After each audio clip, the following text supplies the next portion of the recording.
Hello दोस्तों, नमस्कार। स्वागत है आप सभी का एग्जाम 7 चैनल पर। साथियों, यूपी जीके का जो हम चैप्टर वाइज प्रश्न उत्तरी देख रहे थे, उसमें चैप्टर 2 और 3 का वीडियो अपलोड हो चुका है। और साथियों, आज हम चैप्टर 4 यानी कि प्राकृतिक वनस्पतियां, वन एवं वन्य जीव से संबंधित सभी महत्वपूर्ण प्रश्न उत्तर को यहाँ पर देखेंगे।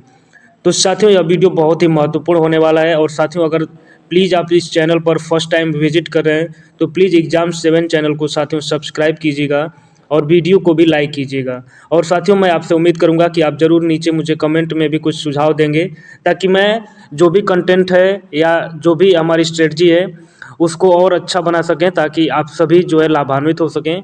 तो साथियों, आइए बिना समय को वेस्ट किए हुए पहले प्रश्न से शुरुआत करते हैं।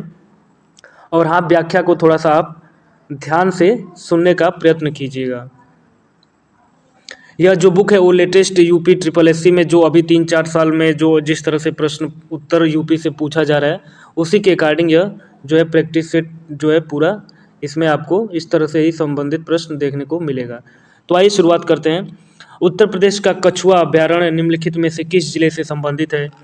तो यह जो है विकल्प ए यानी कि कछुआ वन्य जीव अभ्यारण्य उत्तर प्रदेश के वाराणसी जिले में स्थित है। यह अभ्यारण्य गंगा डॉल्फिन, कछुओं की अन्य प्रजातियों और रोहू, टेंगरा और मांगुर सहित मछलियों की प्रजाति का भी घर है। यानी कि रोहू, टेंगरा और मांगुर ये मछली की प्रजातियां हैं। अगला प्रश्न देखेंगे कि कछुआ वन्य जीवन अभ्यारण्य के बारे में निम्नलिखित कथनों पर विचार कीजिए। पहला स्टेटमेंट है, यह उत्तर प्रदेश के वाराणसी जिले में स्थित है। यह देश का पहला मीठे पानी का कछुआ वन्यजीव अभ्यारण्य था और कछुओं को आधे जले हुए मानव शवों को जैविक तरीके से हटाने के लिए छोड़ा गया था। तो ये बताना है कि कौन से कथन सत्य हैं, यानी कि विकल्प जो है इसमें डी यानी कि उपयुक्त सभी कथन जो है वो सत्य है। यहाँ पर देखिए 5 ऑप्शन दिया गया है, तो जो लेटेस्ट पैटर्न है उसी के अकॉर्डिंग यहाँ पर प्रश्न आपको दिए गए हैं। तो व्याख्या आप देखेंगे कि कछुआ अभ्यारण्य उत्तर प्रदेश के वाराणसी जिले में स्थित है। यह गंगा डॉल्फिन और अन्य जलीय जानवरों के लिए प्रसिद्ध है। कछुआ अभ्यारण्य 21 दिसंबर 1989 को घोषित किया गया था। यह देश का पहला मीठे पानी का कछुआ अभ्यारण्य है। कछुओं को आधे जले हुए मानव शवों को जैविक तरीके से हटाने के लिए छोड़ा गया था। उत्तर प्रदेश में घड़ियालों के संरक्षण प्रयासों के लिए निम्नलिखित में से कौन सा अभ्यारण्य प्रसिद्ध है? यानी कि हस्तिनापुर वन्य जीव अभ्यारण्य, राष्ट्रीय चंबल अभ्यारण्य, और सी जो है कैमूर वन्य जीव अभ्यारण्य और चंद्रप्रभा वन्य जीव अभ्यारण्य। तो इसमें से विकल्प बी यानी कि उत्तर प्रदेश में घड़ियाल के संरक्षण के लिए राष्ट्रीय चंबल अभ्यारण्य प्रसिद्ध है। यह अभ्यारण्य राजस्थान, मध्य प्रदेश और उत्तर प्रदेश के सीमा पर चंबल नदी के किनारे है। गोंडा में वन विभाग ने निम्नलिखित में से किस नदी पर कछुआ संरक्षण रिजर्व स्थापित करने की योजना बनाई है? तो यहाँ विकल्प सी यानी कि सरजू नदी पर। उत्तर प्रदेश के गोंडा जिले में वन विभाग द्वारा सरजू नदी पर कछुआ संरक्षण रिजर्व स्थापित करने की योजना है। यह उत्तर प्रदेश का पहला कछुआ संरक्षण रिजर्व होगा। सरजू नदी घाघरा नदी की सहायक नदी है। उत्तर प्रदेश में किस वन्य जीव अभ्यारण्य का नाम एक नदी के नाम पर रखा गया है, जिसका अर्थ है चंद्रमा की चमक? तो यह जो है विकल्प ए यानी कि चंद्रप्रभा वन्य जीव अभ्यारण्य। उत्तर प्रदेश में चंद्रप्रभा वन्य जीव अभ्यारण्य का नाम एक नदी के नाम पर रखा गया है, जिसका अर्थ है चंद्रमा की चमक, जो चंदौली जिले में स्थित है। यहाँ ब्लैक डक, चीतल, सांभर, नीलगाय, जंगली सुअर, शाही और चिंकारा आदि शामिल हैं। किस वर्ष किशनपुर वन्यजीव अभ्यारण्य को वन्य जीव संरक्षण अधिनियम के तहत वन्य जीव अभ्यारण्य घोषित किया गया था? तो यहाँ पर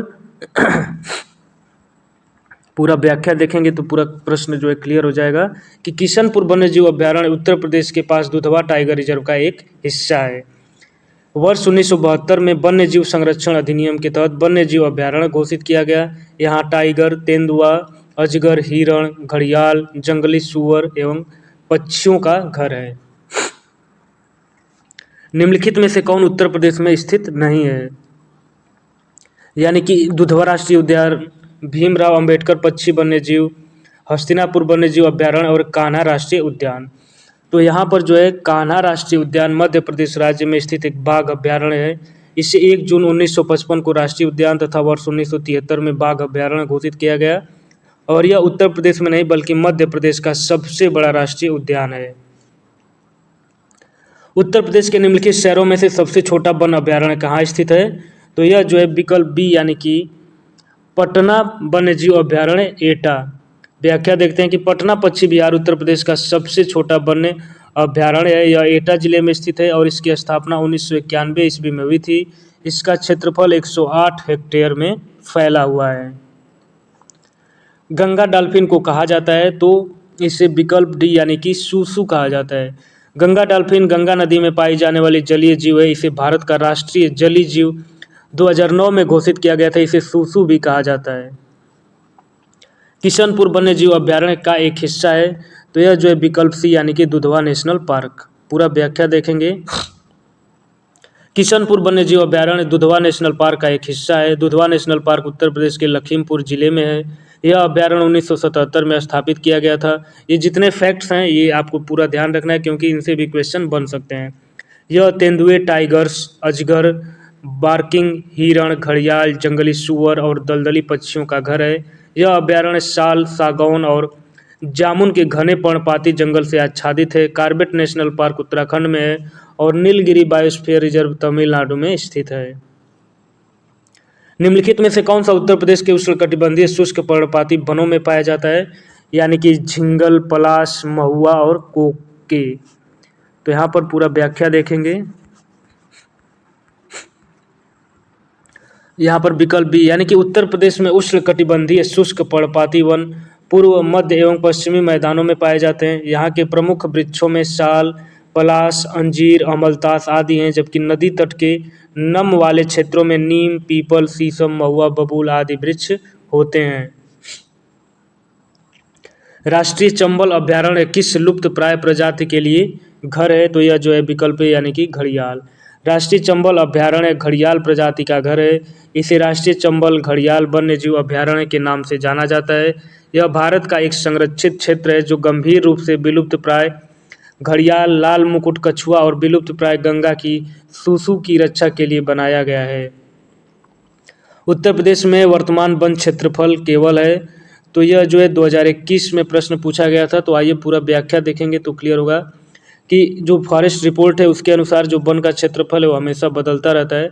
तो भारत वन स्थिति रिपोर्ट 2023 के अनुसार उत्तर प्रदेश का वनावरण 6.24% तथा वृक्षावरण 3.72% है।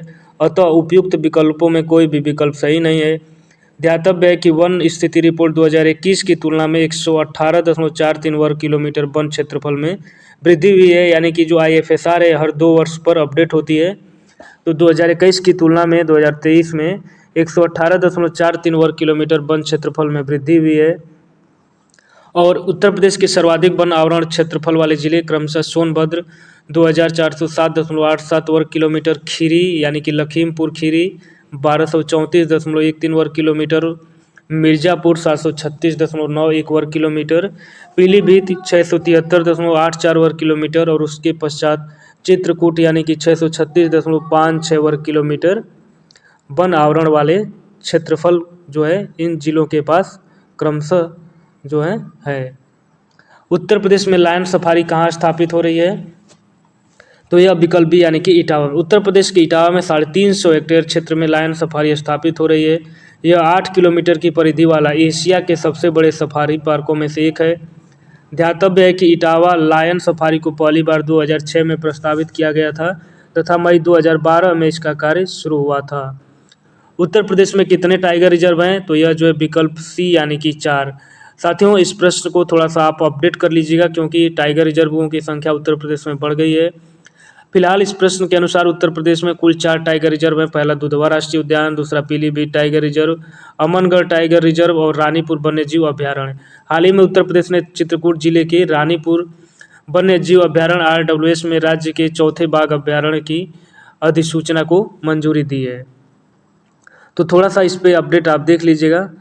लेकिन ये जो रानीपुर वाला वन्यजीव अभ्यारण्य दिखा रहा है तो आई थिंक कि ये प्रश्न आज के भी परिप्रेक्ष्य में सही लग रहा है। तो थोड़ा सा इस प्रश्न को आप अपडेट देख लीजिएगा। प्रश्न नंबर 16 देखते हैं कि निम्नलिखित में से किस प्रजाति के सफल स्थानांतरण के लिए दुधवा उद्यान जाना जाता है? तो यह जो है विकल्प ए यानी कि निम्नलिखित में से तेंदुए प्रजाति के सफल स्थानांतरण के लिए दुधवा राष्ट्रीय उद्यान को जाना जाता है। दुधवा राष्ट्रीय उद्यान उत्तर प्रदेश के लखीमपुर खीरी जिले में भारत नेपाल सीमा पर स्थित है। उत्तर प्रदेश का सबसे बड़ा वन्य जीव अभ्यारण्य कौन सा है? तो यह जो है विकल्प डी यानी कि हस्तिनापुर। हस्तिनापुर वन्य जीव अभ्यारण्य उत्तर प्रदेश का सबसे बड़ा वन्य जीव अभ्यारण्य है। यह अभ्यारण्य मेरठ, मुजफ्फरनगर, गाजियाबाद, बिजनौर और अमरोहा जिलों में विस्तृत है। चंद्रप्रभा वन्य जीव अभ्यारण्य चंदौली जिले में, किशनपुर वन्य जीव अभ्यारण्य लखीमपुर खीरी और कतरनिया घाट वन्य जीव अभ्यारण्य बहराइच जिले में स्थित है। निम्नलिखित में से कौन सही सुमेलित है? बखीरा वन्य जीव उन्नाव जिला, ओखला वन्य जीव ललितपुर जिला, सांडी वन्य जीव हरदोई जिला और महावीर स्वामी बस्ती वन्य जीव। तो इसमें विकल्प सी यानी कि सांडी वन्य जीव अभ्यारण्य भारत के उत्तर प्रदेश के हरदोई जिले में स्थित है। बखीरा पक्षी वन्य जीव अभ्यारण्य उत्तर प्रदेश के संत कबीर नगर जिले में स्थित है। ओखला गौतम बुद्ध नगर जिले के नोएडा क्षेत्र में स्थित है। नवाबगंज पक्षी अभ्यारण्य किस जिले में स्थित है? तो यह विकल्प सी यानी कि उन्नाव जिला। नवाबगंज पक्षी अभ्यारण्य उत्तर प्रदेश के उन्नाव जिले में स्थित है। वर्ष 2015 में इसका नाम बदलकर शहीद चंद्रशेखर आज़ाद पक्षी अभ्यारण्य कर दिया गया और यह अभ्यारण्य 224.6 हेक्टेयर के क्षेत्र में फैला हुआ है। सुर सरोवर पक्षी अभ्यारण्य में कीथम झील किसका प्राकृतिक आवास है? तो यह जो है विकल्प ए यानी कि सारस क्रेन और चित्तीदार गिद्ध का। सुर सरोवर पक्षी अभ्यारण्य में कीथम झील सारस क्रेन और चित्तीदार ईगल के लिए एक प्राकृतिक आवास है। यह झील भारत के आगरा में स्थित है। इसे 2020 में रामसर साइटों की सूची में जोड़ा गया था। वर्ष 1991 में उत्तर प्रदेश सरकार ने कीथम झील और आसपास के क्षेत्र को सुर सरोवर पक्षी अभ्यारण्य घोषित किया था और यह अभ्यारण्य लगभग 8 किलोमीटर के क्षेत्र में फैला हुआ है और इसमें कई छोटे तालाब भी शामिल हैं।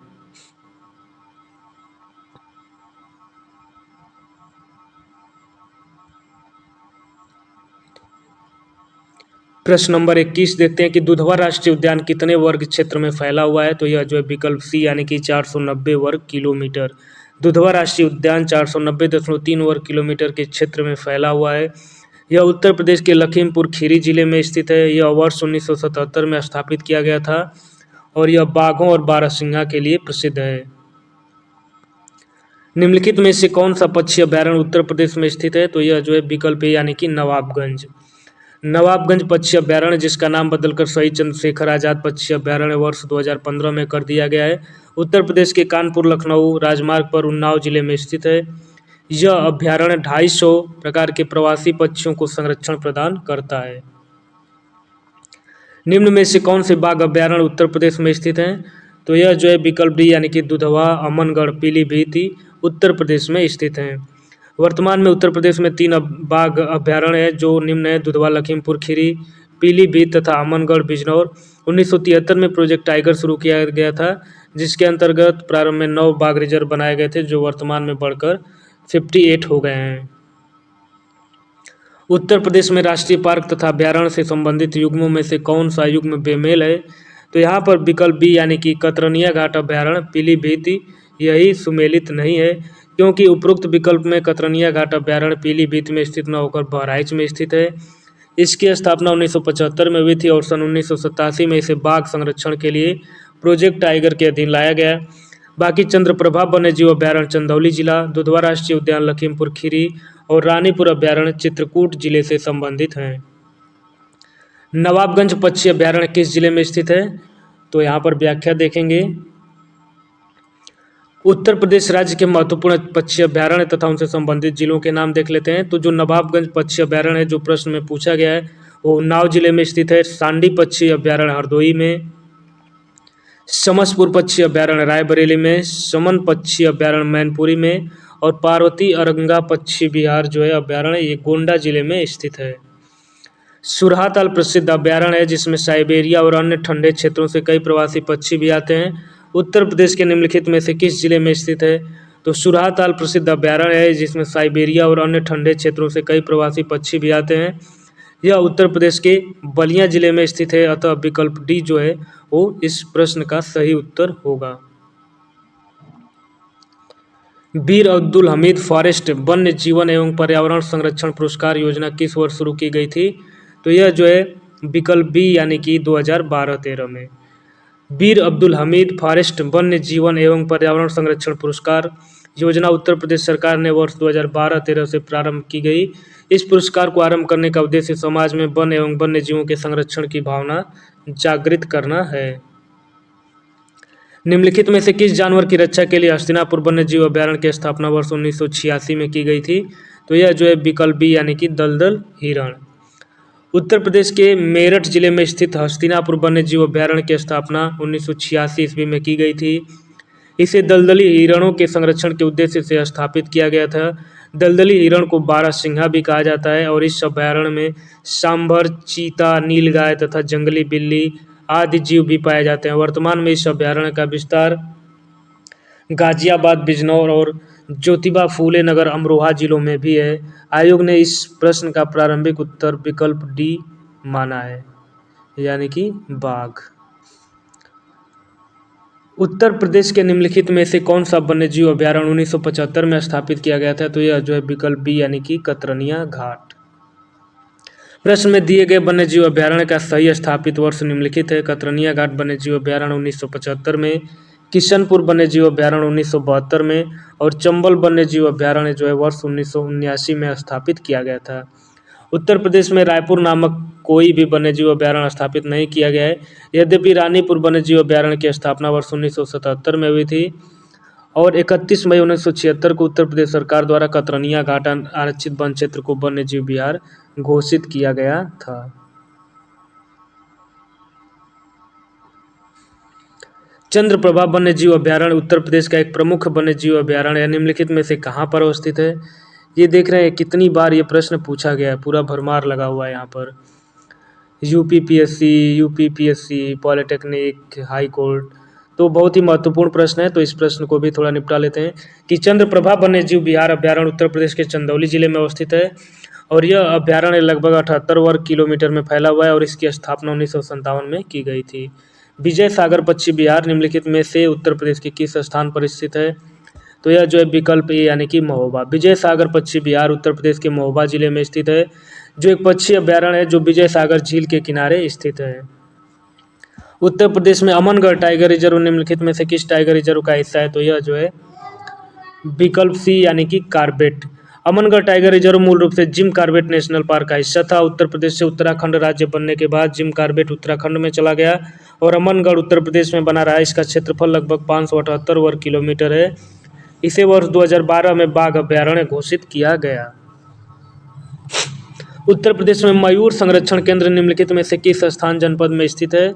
तो यह जो विकल्प बी यानी कि मथुरा। उत्तर प्रदेश के मथुरा वृंदावन जनपद में मयूर संरक्षण केंद्र स्थित है। निम्नलिखित में से कौन सा युग्म सही सुमेलित नहीं है? तो यहाँ पर देखा जाए तो विकल्प सी यानी कि किशनपुर वन्यजीव अभ्यारण्य जनपद बलरामपुर, यही सुमेलित नहीं है। आइए पूरा सुमेलन देख लेते हैं। महावीर स्वामी अभ्यारण्य जो है वो जनपद ललितपुर में, लाख बौसी जनपद कन्नौज में, किशनपुर जो है वो लखीमपुर खीरी में और कैमूर अभ्यारण्य जो है मिर्जापुर एवं सोनभद्र जनपद में सम्मिलित रूप से स्थित है। प्रश्न नंबर 35 देखते हैं कि दुधवा राष्ट्रीय उद्यान उत्तर प्रदेश के निम्नलिखित में से किस जनपद में अवस्थित है? तो इस प्रश्न को भी आप देख सकते हैं कि ये कितनी बार पूछा गया है। तो यहाँ पर विकल्प बी यानी कि लखीमपुर खीरी। मोहना और सुहेल नदी के बीच 775 वर्ग किलोमीटर वन क्षेत्र के रूप में 1861 में आरक्षित किया गया।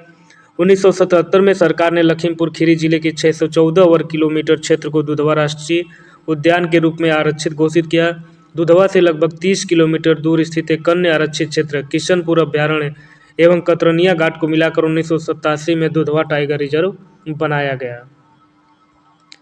निम्नलिखित में से कौन वन्य जीव अभ्यारण्य उत्तर प्रदेश में स्थित नहीं है? तो यह जो है विकल्प डी यानी कि कालेसर। पूरा व्याख्या देखेंगे। किशनपुर वन्य जीव अभ्यारण्य या उत्तर प्रदेश के लखीमपुर खीरी जिले में स्थित है। किशनपुर दुधवा राष्ट्रीय उद्यान का ही एक शाखा है, दुधवा टाइगर प्रोजेक्ट योजना के अंतर्गत आता है।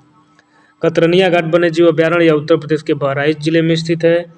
सुरहाताल अभ्यारण्य या उत्तर प्रदेश के बलिया जिले में स्थित है। इसे 1991 में एक पक्षी अभ्यारण्य के रूप में घोषित किया गया था, जबकि कालेसर राष्ट्रीय उद्यान हरियाणा के यमुनानगर जिले में स्थित है और इसे 8 दिसंबर 2003 को राष्ट्रीय उद्यान घोषित किया गया था। उत्तर प्रदेश में पहला गिद्ध संरक्षण केंद्र कहाँ स्थापित किया गया है? तो यह जो है विकल्प सी यानी कि महाराजगंज में। उत्तर प्रदेश में नवंबर 2019 में महाराजगंज जिले में प्रदेश का पहला गिद्ध संरक्षण एवं प्रजनन केंद्र स्थापित करने का निर्णय लिया गया। इस केंद्र का विकास हरियाणा के पिंजौर में स्थित देश के पहले जटायु संरक्षण और प्रजनन केंद्र की तर्ज पर किया जाना है। निम्नलिखित पक्षी अभयारण्यों में से कौन सा उत्तर प्रदेश में स्थित नहीं है? पहला पटना पक्षी अभयारण्य, जयप्रकाश नारायण पक्षी अभयारण्य, चित्रांगुड़ी पक्षी अभयारण्य और उधवा पक्षी अभयारण्य। तो यहाँ पर हम इन प्रश्नों का पूरा व्याख्या देखेंगे तो और क्लियर हो जाएगा।